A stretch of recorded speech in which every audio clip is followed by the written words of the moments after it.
In this tutorial, we are going to learn how we can select data by using CurrentRegion.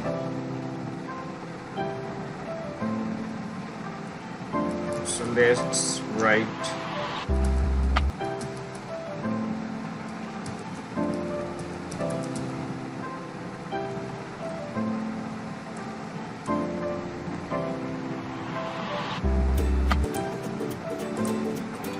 So we will select this area by using CurrentRegion. For this I have to write down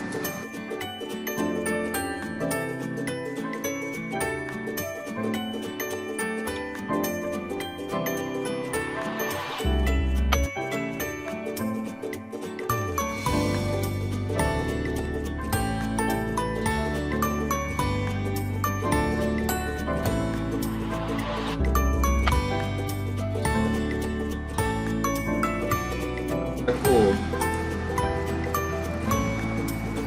See, this area is selected.